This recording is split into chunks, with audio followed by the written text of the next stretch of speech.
Hello बच्चों। तो अपना लिमिट्स ना कंप्लीट हो चुका है और अब अपना नेक्स्ट टॉपिक रहेगा कंटिन्यूटी। और कंटिन्यूटी ख़त्म होने के बाद हम लेके चलेंगे डिफरेंशिएबिलिटी। ठीक है, तो आज कंटिन्यूटी देख रहे हैं। तो कंटिन्यूटी नाम में ही है, कंटिन्यूटी के नाम में क्या आता है? कंटिन्यूअस। तो अगर एक फंक्शन कंटिन्यूअस नहीं है तो हम कहेंगे कि उस पॉइंट पे कंटिन्यूटी या फंक्शन कंटिन्यूअस नहीं है, हम ये बात करेंगे। ठीक है, अब कंटिन्यूअस का मतलब भी क्या होता है? कंटिन्यूअस का मतलब कि एक, जैसे अगर मैं एक लाइन खींच दी मैंने, या एक कर्व या एक ड्रा कर दिया मैंने, कुछ फंक्शन मान लिया f(x) है, तो यहाँ से लेके यहाँ तक में ये फंक्शन क्या है? कंटिन्यूअस ही तो है। मतलब क्या हुआ कंटिन्यूअस का? कंटिन्यूअस का मतलब ये हुआ कि अगर एक फंक्शन को ड्रा करते वक्त, जैसे मैंने एक फंक्शन ड्रा करना है, अगर एक फंक्शन को ड्रा करते वक्त अगर आपने पेन नहीं उठाया, इस फंक्शन को मैंने ड्रा किया, और इस फंक्शन को ड्रा करते वक्त अगर मैंने पेन नहीं उठाया, बीच में ड्रा करने के बाद तो उठाना ही पड़ेगा ना भाई पेन, अगर बीच में पेन नहीं उठाया तो वो फंक्शन कंटिन्यूअस है। और अगर बीच में मैंने पेन उठा लिया ऐसे, तो यहाँ तो देखो ये पूरा मैंने एक बार में तो बनाया नहीं, क्योंकि इतना जो लाइन है यहाँ तक का ये मैंने एक बार बनाया, फिर दोबारा बनाया, तो इसका मतलब यहाँ तो मैंने पेन उठा लिया। तो ये जो gx है ये कंटिन्यूअस नहीं है, gx डिसकंटिन्यूअस या कंटिन्यूअस नहीं है। ठीक है, कंटिन्यूअस नहीं है, समझ गए? Yes sir. तो ये तो हो गई एक नॉर्मल भाषा में कि भाई नॉर्मल लैंग्वेज के अंदर कि कंटिन्यूअस का मीनिंग क्या है। अब बात चलती है कि मैथमेटिक्स की टर्म में कंटिन्यूअस का मतलब क्या हुआ। तो मैथमेटिक्स की टर्म में एक फंक्शन f(x) जो है, हम उसको कब कंटिन्यूअस कहेंगे? एक फंक्शन f(x) को हम कंटिन्यूअस कहेंगे, is said to be continuous किसी भी पॉइंट पे। लेट एक function f(x) is said to be continuous at x is equals to k। k पे कंटिन्यूअस होगा कब? अगर लिमिट निकाल ली हमने x टेंडिंग टू k के लिए, और अगर वो लिमिट जो है वो उस पॉइंट पे, अगर उस पॉइंट को हम फंक्शन के अंदर रख रहे हैं और उस वैल्यू के बराबर आ जाए अगर लिमिट, तो वो फंक्शन कंटिन्यूअस होगा, अदरवाइज कंटिन्यूअस नहीं होगा। समझ गए? ठीक है, तो इसका मतलब क्या हुआ?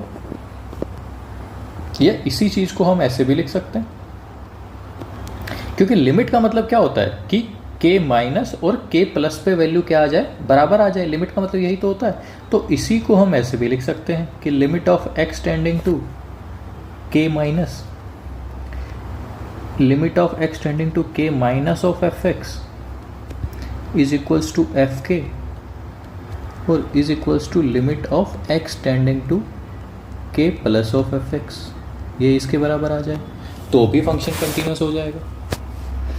या अगर हम इसको h की टर्म में लिखें तो यहाँ पे मैं पुट कर लेता हूँ कि x की जगह क्या आ जाएगा? k माइनस h आ जाए, तो limit of h tending to 0 of f(x) k minus h fk is equals to limit of h tending to 0,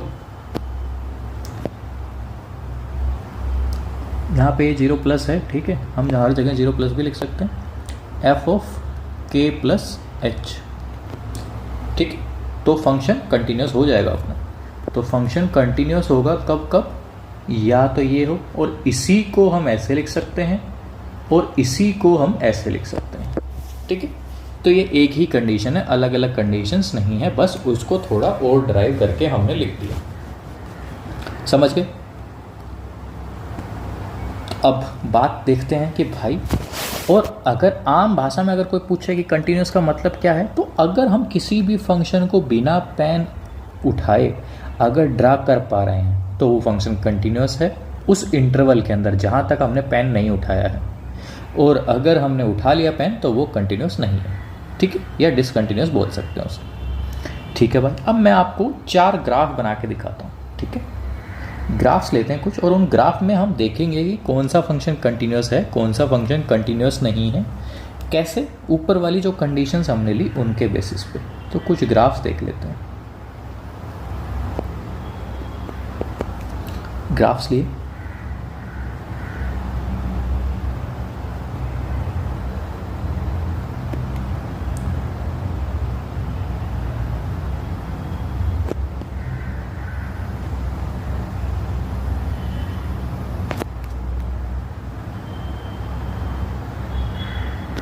तो ये हमने पहला ग्राफ ड्रा कर दिया। अब चलते हैं दूसरे ग्राफ पे। तो दूसरे ग्राफ में हमने देखा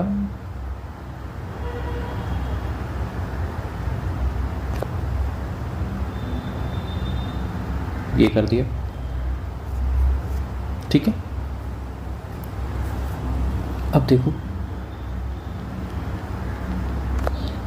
ये हमने दूसरा ग्राफ बना दिया। अब चलते हैं तीसरे ग्राफ पे।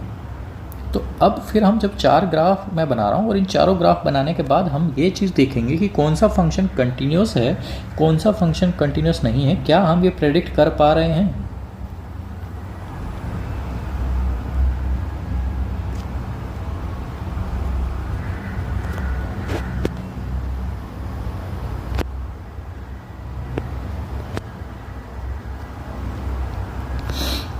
ठीक है, ये अपनी एक्स एक्सिस है, ये वाई एक्सिस है, ये तो पता ही होगा आप लोगों को। ये एक्स है, ये वाई है, ये एक्स है, ये वाई है, ठीक है।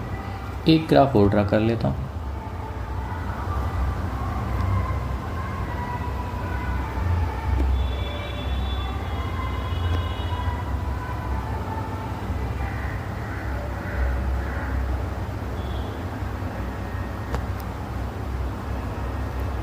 ये x ये y, तो ये हो गया नंबर 1,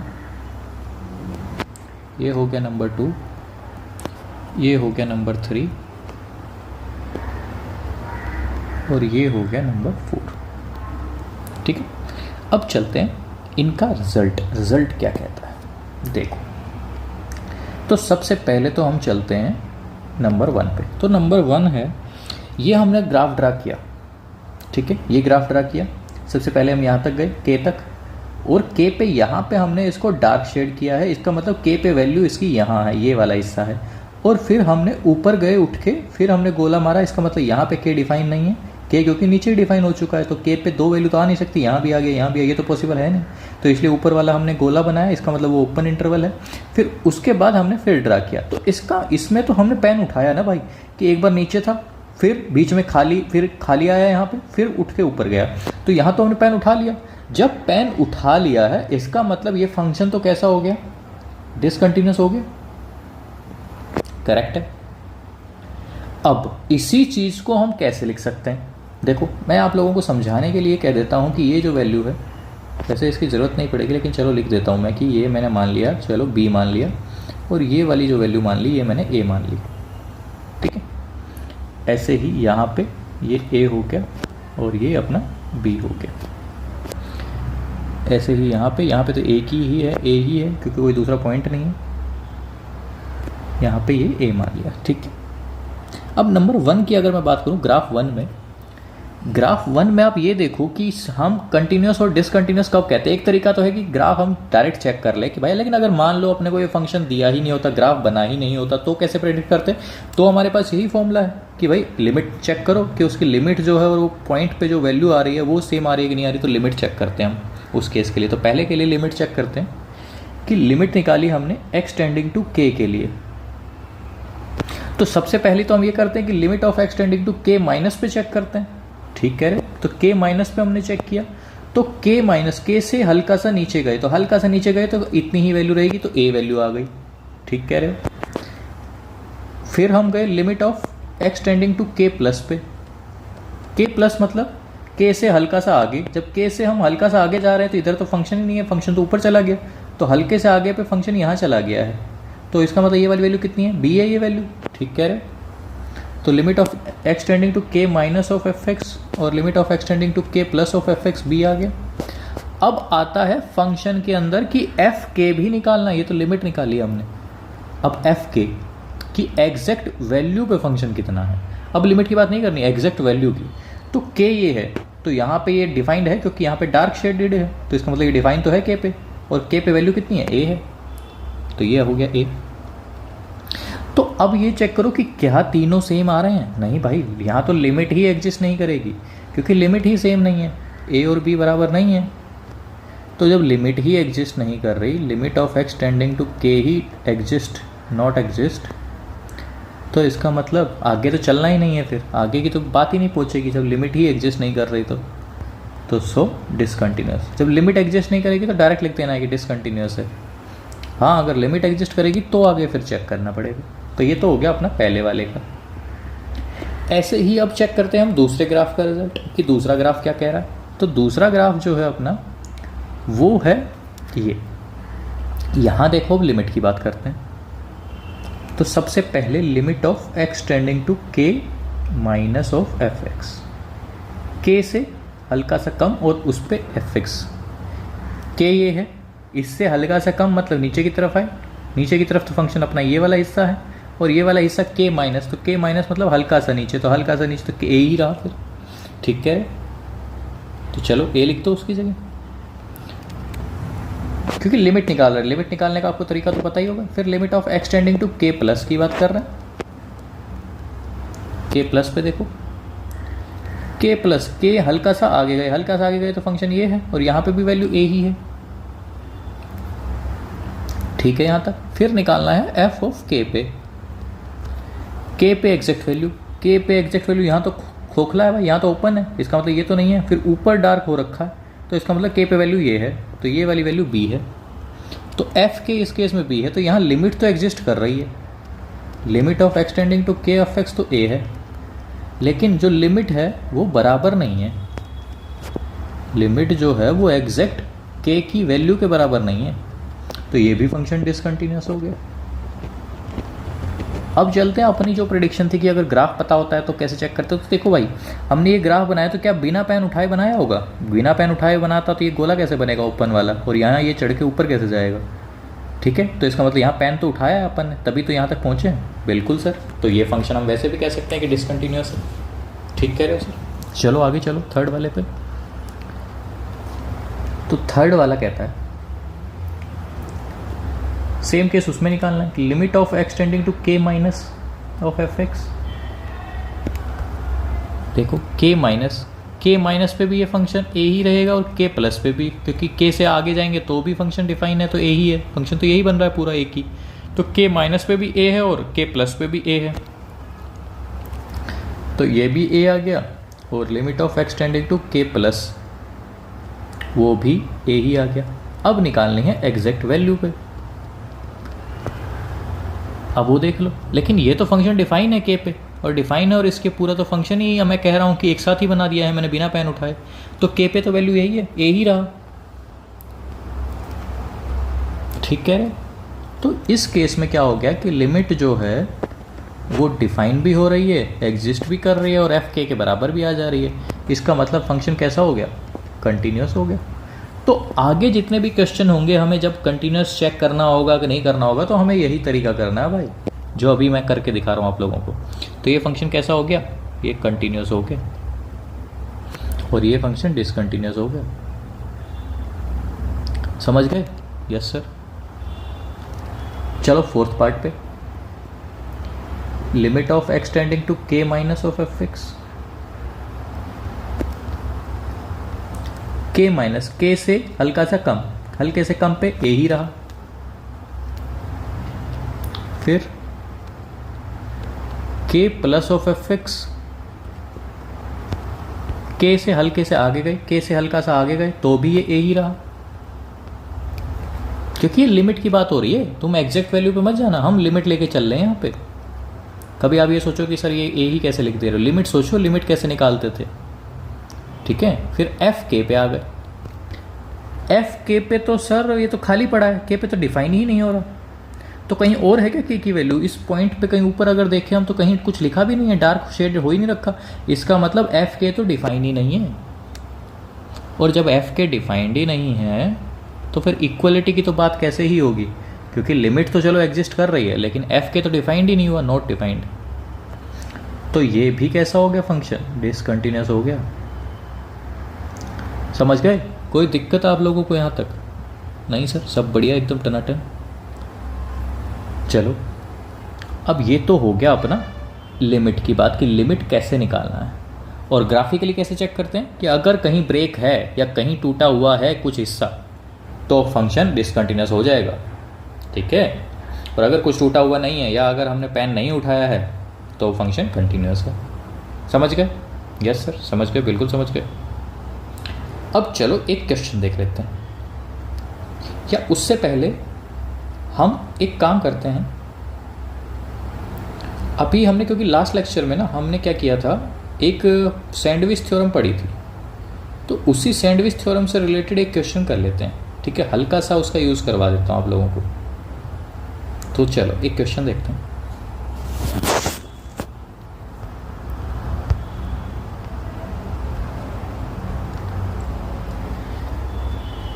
क्या हो रहा है, इसको ऊपर क्यों नहीं जा रहा? हो गया।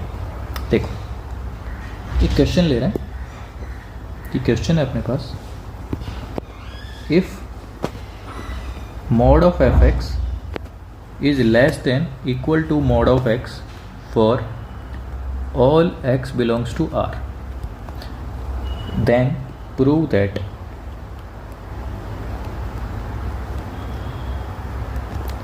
कि fx जो है वो कंटिन्यूस है at x is equals to 0 पे,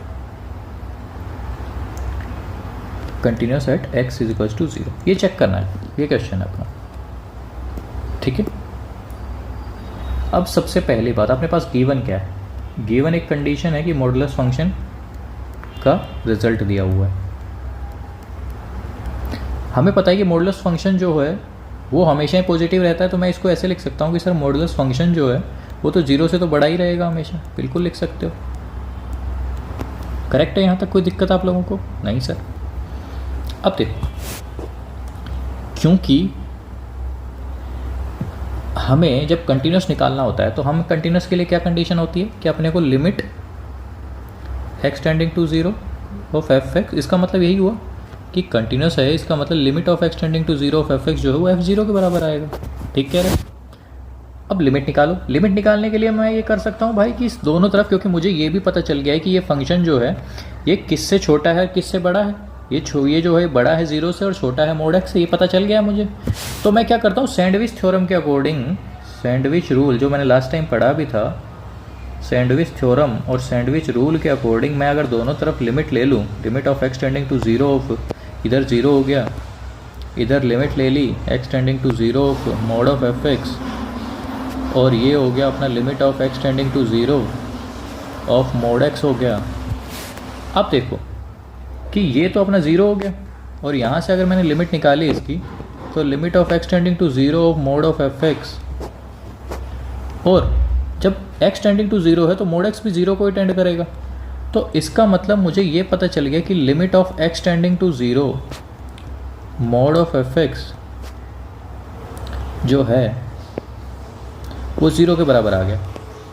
अगर ये 0 के बराबर है, इसका मतलब मैं ये भी कह सकता हूँ कि limit of x tending to 0 of fx भी 0 के बराबर ही होगा, तभी तो मोड का 0 है। मतलब किसी की वैल्यू अगर 0 आ रही है, इसका मतलब वो अंदर वाला ही 0 हो रहा है, ऑब्वियस सी बात है, तभी तो पॉसिबल है ये। बिल्कुल सर। अब लिमिट तो निकल गई इसकी, कि हमने लिमिट तो निकाल ली, अब बात आती है उसकी एग्जैक्ट वैल्यू की। तो एग्जैक्ट वैल्यू पे चल लेते हैं। एग्जैक्ट वैल्यू क्या कहता है, जो अपने को गिवन था, गिवन क्या दिया हुआ था कि given mod of fx less than equal to mod of x, put कर लेते हैं डायरेक्ट 0।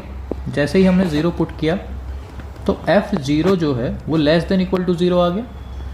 तो मॉडुलस कभी 0 से छोटा तो हो नहीं सकता है, तो इसका मतलब मॉडुलस ऑफ 0 जो है वो 0 ही होगा, और यहाँ से मैं कह सकता हूँ कि f0 की वैल्यू भी 0 आ गई। तो फ्रॉम फर्स्ट एंड सेकंड से हम ये कह सकते हैं कि सर जो लिमिट निकाली आपने वो f0 के बराबर ही आ रही है, और यही कंडीशन होती है फंक्शन कंटिन्यूस की। So we can say function is continuous at x is equals to 0। ठीक कह रहा हूँ, कोई दिक्कत इतने में कोई दिक्कत नहीं है, सब बढ़िया एकदम टनाटन। Yes sir. चलो यहाँ तक आप लोग समझ गए। अब देखते हैं हम एक क्वेश्चन इससे रिलेटेड कि अगर कंटिन्यूटी अगर अपने को क्वेश्चन के अंदर आ जाए तो कैसे चेक करनी है। ठीक है, ये तो हो गया ना नॉर्मल कि भाई ये तो हमने बेसिक क्वेश्चन कराया कंटिन्यूस का। अब एक क्वेश्चन लेते हैं जिसके अंदर आप लोग सॉल्व करेंगे। तो हम एक क्वेश्चन ले रहे हैं यहाँ पे कि एक क्वेश्चन है अपने पास कि late hx be a continuous function for all real values of x and it satisfies the equation hx एक कंटिन्यूस फंक्शन है सारी रियल वैल्यूज़ के लिए ऑफ x के लिए, एंड इट सेटिस्फाई कर रहा है किस इक्वेशन को, एक्स स्क्वेयर प्लस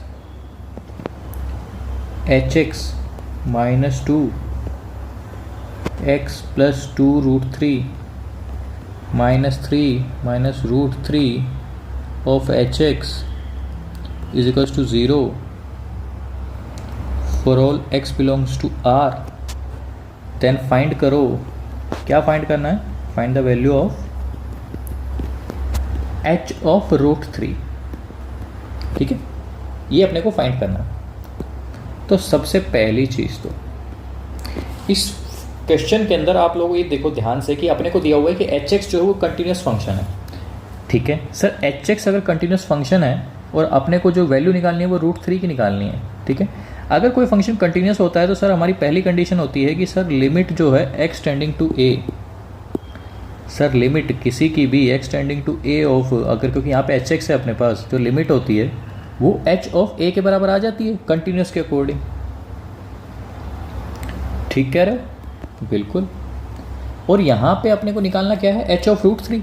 तो पुट कर दें अगर हम ए की जगह रूट थ्री, तो अपना जो क्वेश्चन है वो चेंज होके क्या बन गया भाई कि limit of x tending to root three of h x is equals to h of root three.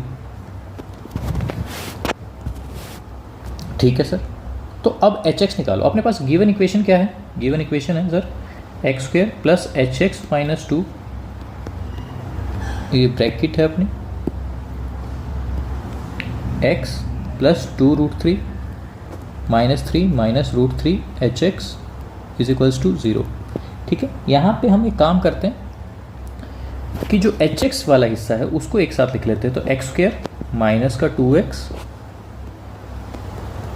X square minus का टू एक्स हो गया, और फिर ये हो गया प्लस का टू रूट थ्री माइनस का थ्री, और ये एच एक्स वाला हिस्सा एक साथ रख लिया कि एच एक्स इंटू में x minus root three is equals to zero. ठीक है, अब यहाँ से हम एच एक्स की वैल्यू निकाल लेते हैं। एच एक्स की वैल्यू यहाँ से निकाली अगर हमने, तो ये बन गया भाई कि h x x square minus two x plus two root three minus three upon, यहाँ से ये वाला हिस्सा आ गया रूट थ्री माइनस एक्स। ठीक है, और यहाँ से मैं ये तो कह ही सकता हूँ कि x की वैल्यू रूट थ्री नहीं होनी चाहिए। ठीक है, x की वैल्यू रूट थ्री नहीं होनी चाहिए, और क्योंकि आपने से पूछा भी रूट थ्री पे ही है वैल्यू, तो इसका मतलब हम डायरेक्टली तो पुट कर नहीं सकते। ठीक है, तो इसीलिए हमें क्या निकालनी पड़ेगी, इस केस में लिमिट निकालनी पड़ेगी कि h ऑफ रूट थ्री के लिए हमें इस केस में क्या निकालनी पड़ेगी, लिमिट निकालनी पड़ेगी, क्योंकि फंक्शन कैसा है, कंटिन्यूस है। h ऑफ रूट थ्री का मतलब हो गया कि limit of x tending to root three x square minus two x plus two root three minus three upon root three minus x. ठीक है, ठीक है सर। अब देखो, अब ट्राई करो कि ये जो है अपना हिस्सा ये फैक्टराइज हो जाए। क्या हो रहा है क्या, पहली बात तो ये चेक कर लो। H of root three limit of x tending to of root three. अब देखो अगर मैं रूट थ्री रख के देख रहा हूँ तो ऊपर वाला हिस्सा क्या बन गया, तीन minus two root three plus two root three minus three, तो कट के वो जीरो हो गया। तो ऊपर भी जीरो बन रहा है, नीचे भी जीरो बन रहा है। इसका मतलब क्या है कि अगर ऊपर जीरो बन रहा है, इसका मतलब इसका एक रूट जो है वो तो एक्स माइनस रूट थ्री है ही। अपने को क्या निकालना है, इसका दूसरा रूट निकालना है बस। ठीक है, ये तो समझ गए। चलो, और जब एक रूट पता चल गया है कि एक्स माइनस रूट थ्री है, तो एक तरीका तो ये है कि अब मैं इसको डिवाइड करके निकाल लूँ। दूसरा तरीका क्या है कि इस इक्वेशन के अंदर अगर मैं ये कहूँ कि ये अपना बन गया रूट थ्री बाहर आ गया, तो ये बन गया टू माइनस रूट थ्री। ठीक है, अब देखो इसका और इसका जो सम है वो कितना होता है, टू ही तो होता है इसका और इसका सम। तो इनडायरेक्टली अपने पास रूट्स ही मिल गए कि भाई दूसरा जो रूट होगा, एक रूट ये होगा, एक रूट ये होगा। ये रूट तो हम ऑलरेडी लिख चुके हैं, तो दूसरा जो रूट होगा वो है ये। ठीक है, कोई दिक्कत इतने में नहीं सर, सब बढ़िया चला, एकदम टनाटन चला। देखो अब चलते हैं आगे कि h ऑफ √3 जो है लिमिट x टेंडिंग टू √3, ये तो देखो माइनस दे दिया इसने कैंसिल करके, ठीक है, माइनस ये अगर मैं लिमिट लगाने बैठा तो √3 -2 + √3, तो यहाँ से जो अपना आंसर आया वो आया 2 - 2 √3, या इसी को मैं ऐसे भी लिख सकता हूँ कि 2 × 1 - √3। तो ये h ऑफ √3 की वैल्यू आई जो अपने से पूछी थी। समझ गए होगे आई थिंक, कोई दिक्कत आई नहीं होगी क्वेश्चन को समझने में। क्वेश्चन बेहद ही आसान था, बस थोड़ा बहुत अपने को दिमाग लगाना था। ठीक है, कोई दिक्कत इतने में अभी तक नहीं सर, सब बढ़िया एकदम टनाटन। चलो एक प्रॉब्लम और देखते हैं कंटिन्यूटी से related.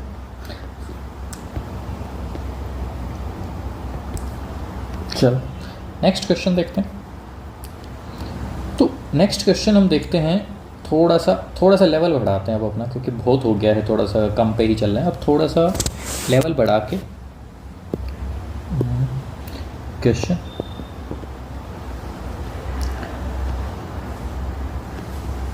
check whether fx is continuous or not at x is equals to 1, where fx जो है वो क्या है, cos of 2πx, और यहाँ हो गया, चलो इसको फ्रैक्शनल पार्ट की जगह ग्रेटेस्ट इंटीजर ले लेता हूँ। नहीं, आप फ्रैक्शनल पार्ट भी ले सकते हैं, कोई दिक्कत नहीं, क्योंकि हम क्वेश्चन समझ रहे हैं फिलहाल। हम ये नहीं कि रट रहे हैं कि भाई यहाँ पे फ्रैक्शनल पार्ट ही लिखा होना चाहिए या ग्रेटेस्ट इंटीजर लिखाना है, कुछ भी चलेगा। ठीक है, अब देखो जितने भी ना, पहली बात तो ये बता देता हूँ मैं आप लोगों को कि भाई जितने भी पॉलिनोमियल फंक्शंस होते हैं या जितने भी ट्रिग्नोमेट्रिक फंक्शन होगा वो हमेशा कंटिन्यूस होते हैं। ठीक है, हमेशा, मतलब कि sin x हो गया, cos x हो गया, इन सब की बात कर रहा हूँ। कि इसमें एक नोट लिख लो, note all polynomial functions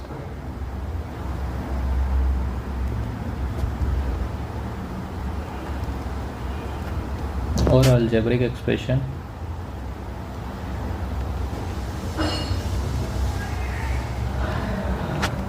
trigonometric function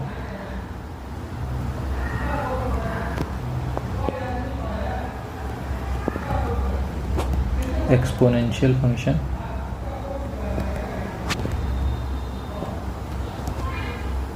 अब ट्रिग्नोमेट्रिक फंक्शन में क्या सब होते हैं क्या, ये सवाल आता है। तो देखो सब नहीं बात कर रहा हूँ मैं, ठीक है। ट्रिग्नोमेट्रिक फंक्शंस जैसे कि sin x and cos x, इन्हीं की बात कर रहा हूँ, सिर्फ दो की। क्योंकि tan x का अगर आप लोगों को ग्राफ देखा हो आप लोगों ने, तो जिसमें अभी वैसे ही समझा रहा हूँ, tan x का अगर आप लोग ग्राफ देख रहे हो कभी, तो tan x का ग्राफ कुछ ऐसा बनता है।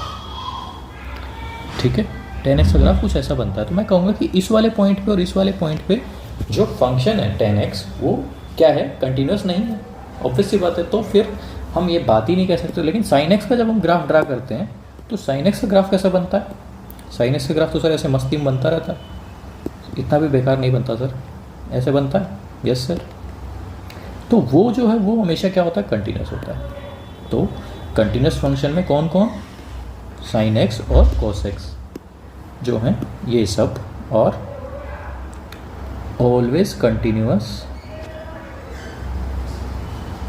For x belongs to r। ठीक है, लेकिन अब क्वेश्चन पे चलते हैं। क्वेश्चन में अपने को चेक करना है कि फंक्शन जो है वो कंटिन्यूस है कि नहीं है एट x इक्वल्स टू 1 की। तो 1 की ही बात हो रही है फंक्शन में, तो ठीक है। तो limit of x tending to 1 of fx, अपने को चेक क्या करना है वो लिख रहा हूँ पहले, कि limit of x tending to 1 of fx जो है, अगर वो f ऑफ 1 के बराबर आ जाए then function fx is continuous. ठीक है, चलो देखो फंक्शन था, फंक्शन लिख लेता हूँ मैं भाई कि fx is equals to cos of 2πx, और यहाँ हो गया ग्रेटेस्ट इंटीजर ये हो गया लेस देन 1, ये हो गया ग्रेटर देन इक्वल टू 1। ठीक है, सबसे पहली बात तो एग्जैक्ट 1 पे वैल्यू निकाल लेते हैं। एग्जैक्ट 1 किधर है, यहाँ इक्वल टू है नहीं, यहाँ इक्वल टू है, इसका मतलब एग्जैक्ट 1 के लिए ये वाला फंक्शन है, और इस के ग्रेटेस्ट इंटीजर ऑफ 1 भी कितना ही आता है, 1 ही आता है। ठीक कह रहे, तो ये तो हो गया। अब लिमिट की बात कर लेते हैं, तो limit of x tending to 1 plus of f x, तो limit of x tending to 1 plus of greatest integer. अब इसको मैं ऐसे लिख सकता हूँ कि x की जगह मैं 1 प्लस एच लिख दूँ, तो limit of h tending to 0, और यहाँ पे 1 प्लस एच लिखा मैंने, तो ये क्या बन गया, ये तो 1 ही बन गया सर। बिल्कुल, जब ये 1 बन गया है तो limit x tending to 1 plus, तो एफ एक्स इतना आ गया। अब चलते हैं हम limit of x tending to 1 minus of f x पे। Limit of x tending to 1 minus of cos of 2 pi x. अब देखो cos 2 पाई, अब इसको भी अगर मैं ऐसे लिखने लगा तो ये क्या बन जाएगा, 1 माइनस एच लिखना है यहाँ पे x की जगह। लेकिन अब आप थोड़ा बहुत ज़रूरी नहीं है हर बार आप 1 माइनस एच करके ही लिखेंगे तभी आप लोगों को समझ आएगा। थोड़ा दिमाग चलाइए, ओरली करना सीखिए कि जैसे ही मैं 1 माइनस लिखूंगा तो 2 पाई में से हल्का सा कम वो इतना होता है कि हम उसको 2 पाई ही मान लेते हैं। बस केवल फ़र्क किस बात का पड़ेगा कि क्वाड्रेंट देखना है, ठीक है, उसका हमें फ़र्क पड़ेगा। तो 2 pi minus 2 pi h, limit of h tending to 0, limit of h tending to 0 cos of 2 pi minus cos 2 pi h. तो ये तो अपना फोर्थ क्वाड्रेंट है, फोर्थ क्वाड्रेंट में cos पॉजिटिव ही रहता है, और ये अपना cos 0 हो गया, cos 0 1 होता है। तो इस केस में हुआ क्या कि limit of x tending to 1 minus of f x f1, और limit of x tending to 1 plus of f x, ये तीनों ही बराबर आ गए भाई। ठीक है, ये जब तीनों ही बराबर आ गए तो मैं कह सकता हूँ कि फंक्शन एफ एक्स जो था वो कंटिन्यूस है। F x is continuous at x is equals to 1। समझे कि नहीं समझे, समझ गए सर। तो इससे आगे का जो है प्रैक्टिस वो हम नेक्स्ट लेक्चर में करेंगे। ठीक है, चलो।